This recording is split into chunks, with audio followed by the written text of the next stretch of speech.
오늘 우리에게 주신 하나님의 말씀은 출애굽기 12장 47절에서 51절까지의 말씀입니다. 구약 성경 100쪽에 있습니다.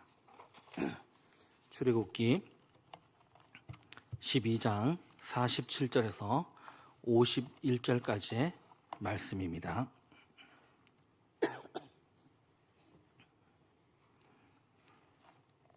제가 먼저 교독하도록 하겠습니다. 이스라엘 회중이 다 이것을 지킬지니라.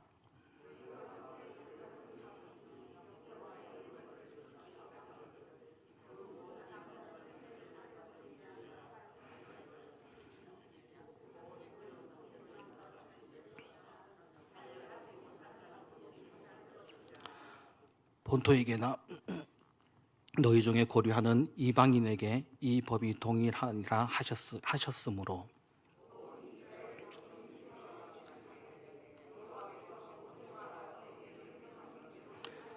같이 하시겠습니다.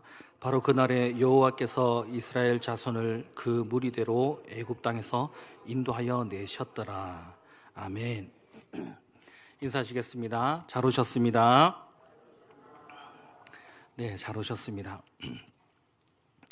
오늘 제가 날씨가 좋아서 햇볕을 좀 쬐고 싶어서 이 공기가 안 좋은데 햇볕을 잠깐 쬐고 와서 그런지 목이 미세먼지가 오늘 좀 많은 날이었는데 목이 계속 잠기는 것 같습니다. 죄송합니다, 여러분. 물 한 잔 마시고 시작하겠습니다.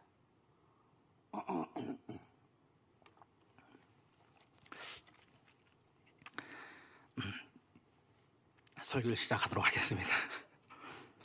우리는 어떤 일을 할 때, 같은 일을 할 때에도 억지로 할 때와 스스로 할 때 서로의 마음가짐이 다르고 그렇게 실행력도 다르게 나타납니다.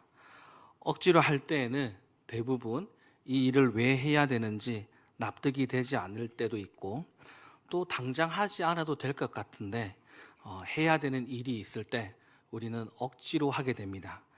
그리고 또 일을 시키는 사람에 대한 신뢰가 없으면 이 일을 정말 해도 되는가 하는 경우가 있고, 강압적으로 일을 할 경우에도 우리는 스스로 하기보다 억지로 끌려가게 됩니다.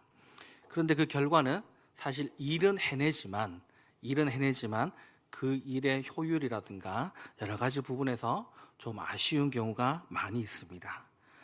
또 반대로 스스로 일을 할 때가 있습니다. 스스로 이 일을 할 때는 이 일이 왜 필요한지, 그리고 이 일을 지시한 사람에 대한 신뢰가 있다면 이 일을 시킬 때 기분이 좋게 하게 되고 흔쾌히 하게 됩니다. 그러면 억지로 할 때보다 우리는 효율도 더 좋고 능률도 더 좋습니다. 또 기쁨으로 일을 하게 되고 이 일이 또 자기에게 얼마나 긍정적인 영향을 미치는가를 생각하면서 일을 할 때 또 우리는 이 일을 통해 성장하게 되는 경우도 있습니다. 그럴 때는 일을 시키는 사람에 대한 신뢰가 있을 때 그 일을 지시한 사람의 일을 우리는 즐겁게 할 수가 있습니다. 그렇게 신뢰가 쌓인 사람에게는 스스로 움직이고 그 사람에 대한 신뢰가 있기 때문에 그 사람이 하는 행동을 같이 따라하기도 하고, 또 그 사람이 주는 일에 대해서 의미를 찾으려고 하는 경우도 많이 있습니다. 그럴 때 우리 같이 성장하고 그 지시한 사람과 내가 동시에 성장하는 것을 우리는 사회생활을 하면서 종종 겪게 됩니다. 이 모든 것이 바로 신뢰라고 하는 것이 있는 것이고, 일을 시키고 또 일을 할 때에 서로가 같이 발전하는 모습을 경험했을 때 우리는 가능한 것입니다. 하나님이 우리를 부르실 때, 또 우리를 구원을 하실 때, 또 이 구원의 시작을 하실 때 바로 이러한 모습을 보이고 있습니다. 우리는 신이라고 하면 어떤 모습을 떠올릴까요?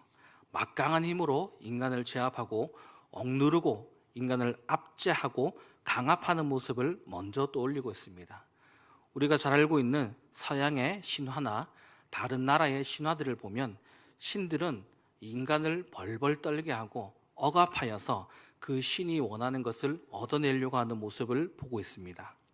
인간은 겁을 먹고 그 신에게 저주를 받지 않기 위해서 억지로 따라가는 것이 인간이 만들어 놓은 신의 모습입니다.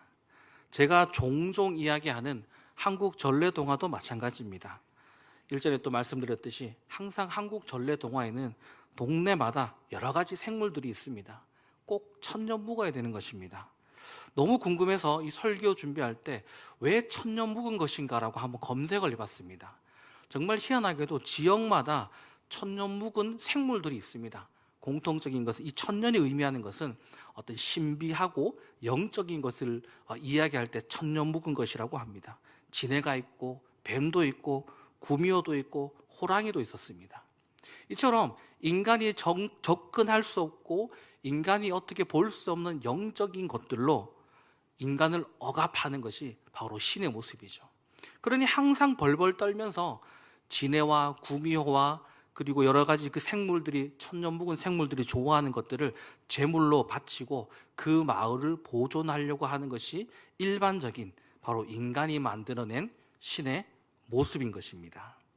그런데 하나님은 이 성경을 보면 그와는 너무나 다른 반대의 모습입니다.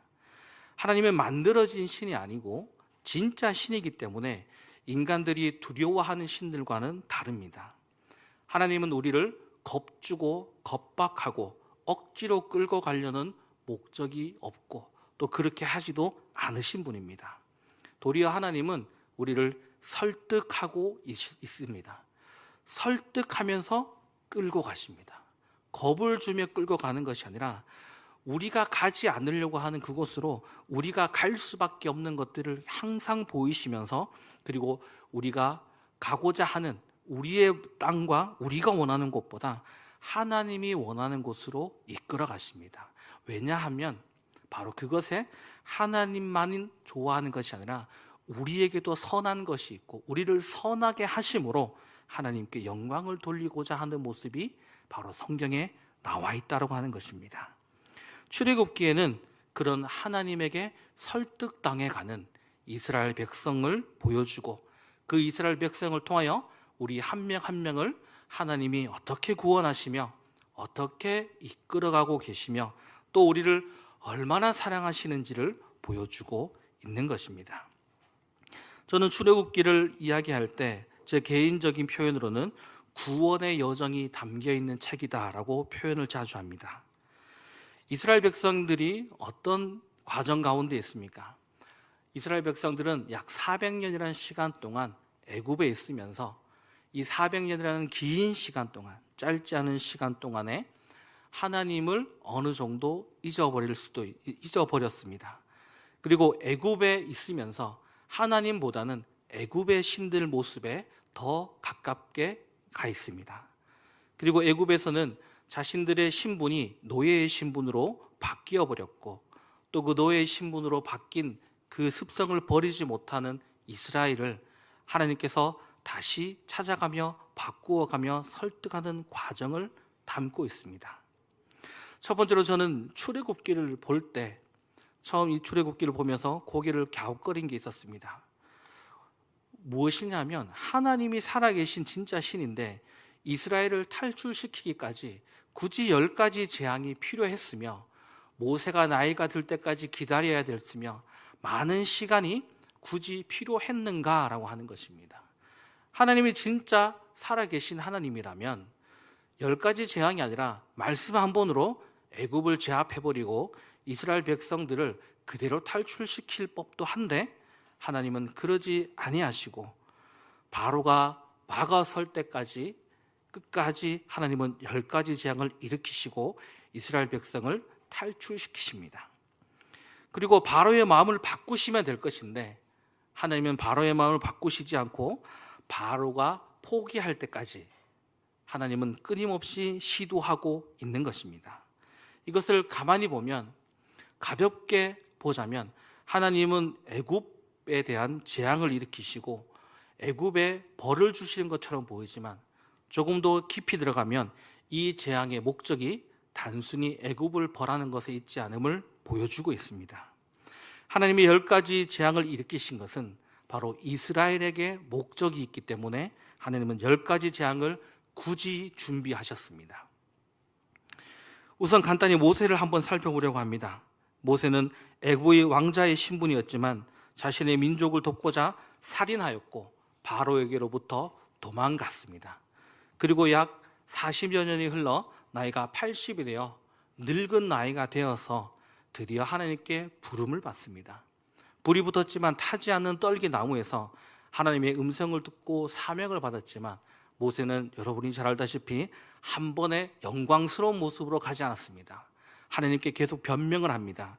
하나님, 나는 입술이 둔합니다. 나는 나이가 많이 들었고요. 나는 잘 못합니다. 다른 사람을 보내십시오 라고 거부하고 있습니다. 그리고 자신이 실패했었던 애굽으로 돌아갈 용기조차 없어 몇 번이나 거절하였지만 하나님이 노하여며 혼냈을 때 그제서야 겨우겨우 등 떠밀려 사명을 이루려고 하고 있습니다. 이스라엘 백성의 상태는 어땠을까요? 400년이 지났지만 요셉이 애굽의 총리로 있을 때보다 다른 시간이 되었고 다른 나라가 되었습니다. 나라의 이름은 똑같이 애굽이지만 왕이 바뀌었고 이제 이스라엘 백성들은 숫자는 많아졌지만 애굽의 노예가 되고 또한 애굽도 이 숫자가 많아진 이스라엘을 위협의 대상으로 느끼고 남자아이를 모두 죽이고 노예로 만들었습니다. 그리고 이 이스라엘 백성들은 어느새 하나님에 대한 이름은 그저 저기 할아버지가 이야기하던 전설과 같은 이야기가 되었을 거라고 생각합니다. 400년이라는 시간은 세대로 따져도 4세대 이상이 흘러갔습니다. 분명 이야기는 들었을 것입니다. 마치 우리가 지금 교회를 다니고 있지만 단군 할아버지 정도는 우리가 알고 있는 것처럼, 우리가 절에 다니지는 않지만 대략적으로 불교가 무엇인가 정도는 우리는 알고 있습니다. 왜냐하면 우리가 살아온 배경의 문화가 바로 그러한 문화였기 때문이죠. 애굽의 사람들도, 이스라엘의 사람들도 애굽에서 400년이라는 시간이 흐르면서 그와 같은 정서를 가지게 되었을 것입니다. 하나님의 이름은 들었고 또 아브라함에 대한 할아버지, 이삭 할아버지, 이런 할아버지들이 있었지 라고 하는 이야기처럼 구전으로 전해오는 이야기는 알고 있었지만 그들에게는 도리어 애굽의 신들이 자신들에게 더 가까이 있었을 것입니다. 그런 이스라엘 백성을 하나님께서는 설득하시기 위해 10가지 재앙을 준비하셨습니다. 이 10가지 재앙은 그냥 단순히 일어난 재앙이 아니라 바로 애굽에 있는 신들이 얼마나 무력하고 가짜인지를 보여주는 재앙이었습니다. 나일강이 피로 변하였지만 나일강의 신은 아무것도 할 수 없었습니다. 개구리 재앙이 일어났지만 개구리 머리를 하고 있는 애굽의 신, 신성한 동물로 여겼던 개구리의 신은 아무것도 할 수 없었습니다. 티끌이 이가 되었을 때도 땅의 신은 침묵하고 있었고요. 파리떼가 출몰하였을 때 곤충에 관련된 신은 그 파리를 막을 수가 없었습니다. 가축이 죽어나갈 때 가축의 여신들은 또한 아무것도 할 수 없었고, 종기가 일어났을 때 이무텝이라고 하는 의술과 치료의 신도 애굽의 사람들을 치료하지 못하였습니다. 우박이 떨어졌을 때는 하늘의 여신과 폭풍의 신들이 하나님을 대적하지 못한 모습을 보였고, 메뚜기의 재앙이 일어났을 때 그 메뚜기를 닮은 신도 그 메뚜기를 막을 수가 없었습니다. 흑암 재앙에서는 애굽의 가장 큰 신이라고 하는 태양신이 하나님 앞에 속절없이 무너지는 것을 보여주었습니다. 이것은 단지 애굽 사람에게 대한 재앙이 아니라 이스라엘 백성들에게 똑똑히 보여주고 있는 것입니다. 너희가 이야기로만 들었던 여호와가 진짜 신이고 너희가 가까이 했던 애굽의 이 신들은 아무것도 할 수 없는 가짜 신이라고 하는 것을 보여주었습니다. 그리고 그 재앙이 있을 때 이 이스라엘 백성들은 고센 땅에서, 하나님이 구별해 놓은 그 땅에서 바로 애굽이 어떻게 무너져가고 있고 애굽의 신들이 어떻게 무너져가고 있는지를 똑똑히 보았습니다. 처음에는 모세가 나타났을 때 이스라엘 백성들이 불만이 터지고, 너 때문에 괜히 네가 나타나서 바로가 우리를 더 괴롭힌다라고 원망하였지만, 재앙이 하나 둘씩 일어날 때마다 누가 진짜 신이고 누가 우리를 지키고 있는가, 모세가 그냥 나타난 것이 아니라 모세가 이야기하고 있는 이 여호와가 진짜 신이시며 우리가 전설처럼 듣고 있던 정말 실제 하였는가 의심하게 되는 그 신이 진짜 나타났다라고 하는 것을 보게 되는 것입니다. 하나님은 이 이스라엘 백성들을 설득시키고 그 이스라엘 백성들을 바꾸기 위하여 굳이 10가지 재앙을 준비하셨습니다. 그리고 그 정점이 어디 있는가? 9가지 재앙에는 없었던 명령을 바로 10번째 재앙에서 명령하십니다. 그리고 이스라엘 백성들은 그 명령을 듣고 행하는 것입니다. 흠이 없는 어린 양을 잡으라 하셨고, 양을 잡아서 피를 문설주에 바르라고 하셨고, 급히 양고기를 먹고 허리에 띠를 띠고 발에 신을 신고 손에 지팡이를 쥐고 무교절을 지키라라고 이야기하고 있습니다. 10번째 재앙에서 하나님이 명령하신 것은 9가지 재앙을 통해 이 이스라엘 백성을 설득시키고 드디어 그 설득당한 이스라엘 백성에게 순종하게 만드시는 것이죠. 이것은 노예되었던 이스라엘 백성들이 하나님의 백성으로 만들어가는 그 과정 가운데 있었다고 하는 것입니다.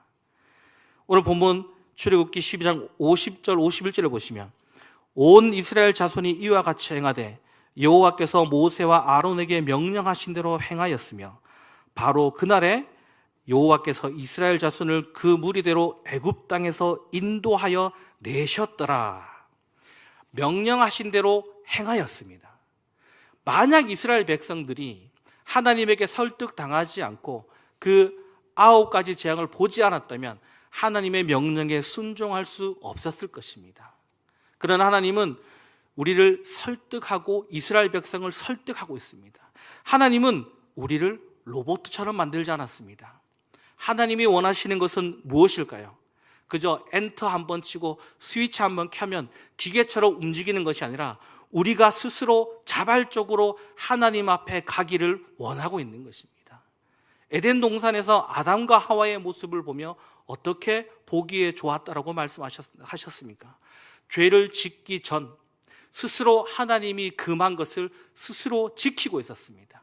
하나님을 사랑하고 하나님을 아는 자였기에 하나님이 명령한 것을 지켰지만 죄를 짓는 것도 자기의 의지대로 죄를 지어버렸던 것입니다. 하나님은 이것을 회복하고자 하는 것입니다. 어떻게 회복하는 것일까요? 기계처럼 아무런 생각 없이 아무런 마음의 움직임도 없이 그저 움직이는 것이 아니라 하나님은 기다리고 있습니다. 설득하고 있습니다. 우리가 스스로 하나님의 사랑을 향해 달려오기를 기다리고 있는 것이죠.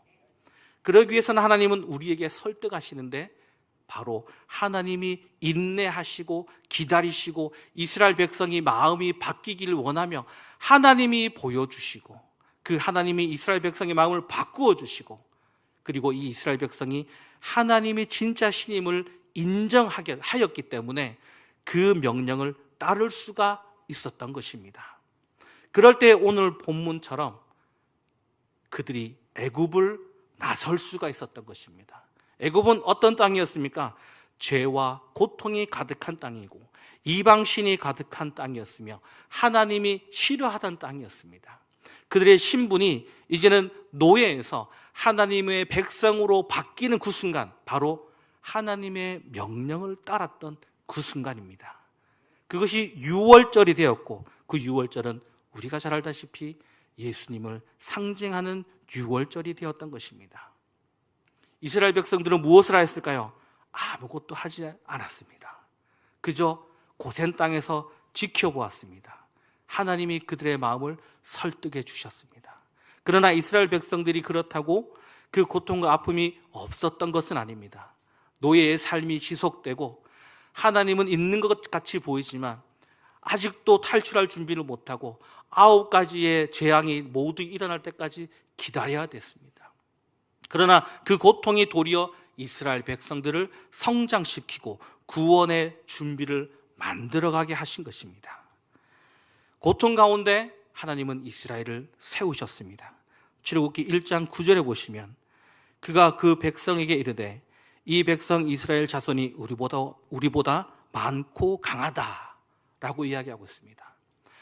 분명히 노예의 신분이고 분명히 그들에게 자유가 없었지만 도리어 그 애굽 땅에서 그 고통 가운데서 하나님은 이스라엘 백성들을 애굽보다 더 강성하게 만들고 있는 것입니다. 우리는 바로 앞을 보지 못합니다. 지금 내 고통과 내 아픔을 가지고 하나님이 어디 계신가 하나님께 원망하고, 마치 모세가 우리 앞에 나타나 하나님이 우리를 설득하고자 할 때에도 우리는 원망할 수 있습니다. 어디 가셨습니까 하나님? 어디 계십니까 하나님? 그러나 하나님은 고통 가운데 우리를 구원의 자리로 인도하시기 위해 준비하고 계신 것입니다. 여러분도 우리도 또한 저 또한 우리가 살아가다 보면 많은 어려움과 고통과 슬픔 가운데 머물 때가 있습니다. 그러나 하나님은 우리를 외면하는 것이 아니라 또한 그 9가지 재앙이 이루어지는 그 시간 동안 더디 오는 것처럼 보이지만 하나님의 때와 하나님의 시간에 우리를 인도하고 계시고 있습니다. 우리의 구원의 여정 또한 이와 다를 것이 없다라고 하는 것이죠. 우리도 하나님께 설득되어지고 있는 것입니다. 우리의 것을 가지고 우리의 시선으로 우리의 것을 하나님께 요구하는 것이 아니라 하나님이 우리를 설득하셔서 우리가 보기에 좋은 자리가 아니라 하나님이 보시기에 우리가 굴복할 수밖에 없는 그 자리로 하나님은 이끌어 가시는 것이죠. 유월절은 바로 하나님의 백성이 탄생되는 사건인 것입니다. 우리에게 유월절은 어떤 것입니까? 십자가 앞에 우리의 죄를 자복하는 것이죠. 우리가 잘해서 믿는 것이 아니고 우리의 능력이 있어서 믿은 것이 아니라 하나님이 그 십자가를 준비하시고 우리가 십자가 앞에 무릎 꿇을 수밖에 없는 우리의 인생을 만들어 가셔 이끌고 계신다고 하는 것입니다. 그러니 우리는 구원을 바라볼 때 나의 능력을 자랑할 것이 아니라 하나님의 은혜를 자랑할 수밖에 없는 것입니다. 하나님은 우리를 자발적으로 하나님 앞에 가도록 하나님이 만들어 주십니다. 저는 수요일마다 저희 딸아이를 기다립니다. 5시 15분 정도가 되면 버스에서 내려서 송년초에서 교회를 지나가 집으로 돌아가는 그 길에 저는 그 시간을 보면서 설교 준비를 하다가도 그 시간에 교회 담벼락에 숨어 있습니다. 그 딸아이가 지나갈 때 마치 짠 하고 나타나면 그 아이가 기뻐하는 모습 또는 시무룩해하고 있는 모습, 이러한 여러 가지 모습을 볼 때 그 아이가 스스로 저에게 와서 안기는 것이죠. 왜 그럴까요? 저를 신뢰하기 때문인 것이죠. 아빠를 신뢰하기 때문이고 스스로 그 아이가 안길 때 저의 기분은 좋습니다. 억지로 그 아이를 끌어안는 것이 아니라 그 아이가 나를 신뢰하고 믿기 때문에 그 마음이 하나님이 우리에게 요구하고자 하는 마음인 것입니다.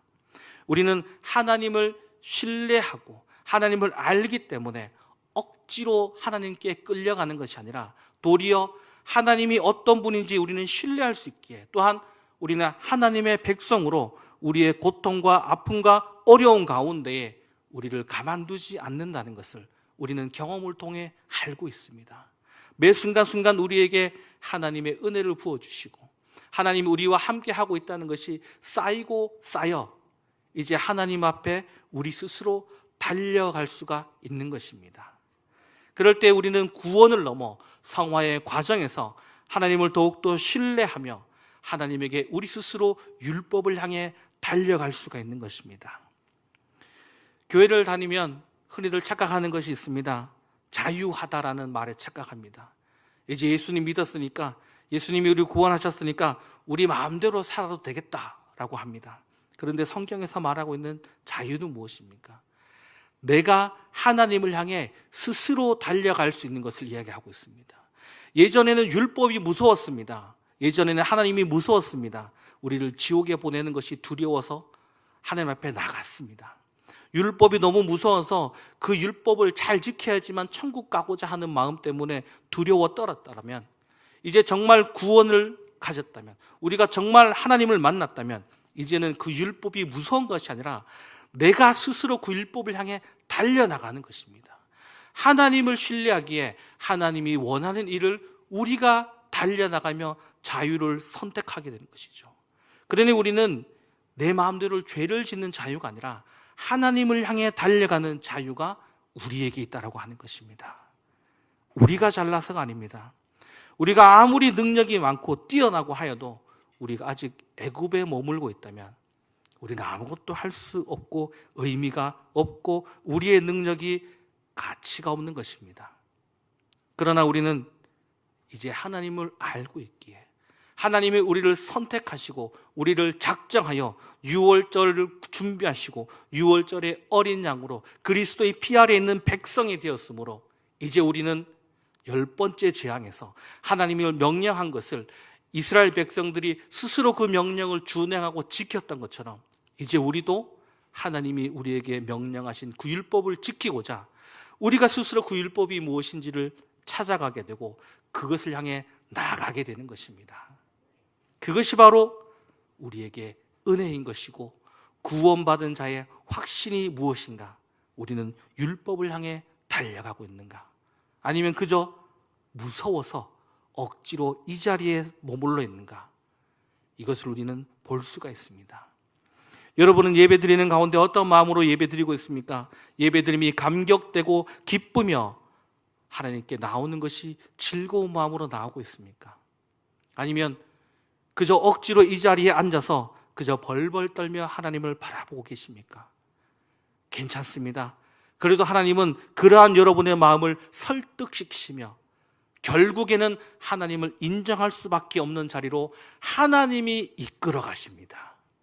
우리를 사랑하시기 때문에, 우리를 아끼시기 때문에 우리를 기계처럼 만들지 않으시고 우리가 스스로 하나님께 달려가며 하나님의 안기기를 하나님은 누구보다 바라고 계십니다. 그럴 때 하나님께서 우리의 신분을 죄인에서 의인으로 바꾸어 가시고 바꾸어 주시는 것입니다. 우리의 능력이 아니라 오직 하나님의 작정하심으로 우리가 이곳까지 왔습니다. 그러니 지금 어렵고 힘겹고 말할 수 없는 고통에 있다 할지라도 여러분 걱정하지 마십시오. 하나님이 여러분을 붙들고 작정하심으로 하나님이 여러분을 설득하는 가운데 계신 것입니다. 그러니 지금의 이 아픔 가운데를 넘어서 우리의 뒤를 돌아볼 때 하나님이 이 아픔을 어떻게 은혜로 바꾸셨는지를 우리의 경험을 통해 이 우리 인생을 뒤돌아볼 때, 우리의 앞을 바라볼 때, 비록 그 앞이 막혀 있고 애굽의 많은 신들이 우리를 막고 있고 바로가 우리를 막고 있다 할지라도 도리어 그 고통과 그 아픔이 하나님을 발견하게 되고 하나님의 준비하심이 얼마나 대단하고 위대하시고 우리를 놓치지 않는 하나님을 발견하게 될 것입니다. 그러니 지금 우리는 이 아픔 가운데 무릎 꿇을 수 있습니다. 그러니 우리는 그 아픔 가운데 하나님께 감사하며 흐르는 눈물을 닦고 있지만 하나님의 은혜를 바라볼 수 있고 천국을 소망하는 마음을 가지고 오늘 하루도 이 가슴을 부여잡고 눈물을 닦으며 하나님 곁으로 한 발자국 나갈 수가 있습니다. 바로 우리가 하나님의 백성된 자로서 살아가는 자의 모습인 것입니다. 애굽의 신들은 애굽 사람들이 원하는, 애굽 사람들이 필요로 하는 신들이었습니다. 그러나 하나님은 우리를 필요로 하시기에 우리를 이끌어 가고 계십니다. 그러니 오늘 하루도 하나님 앞에 자신을 내어놓으며 살아가며 또 내일을 꿈꾸며 내일의 하나님의 인도하심을 바라게 되고 소망하게 되는 귀한 여러분이 되시기를 소원합니다. 기도하겠습니다.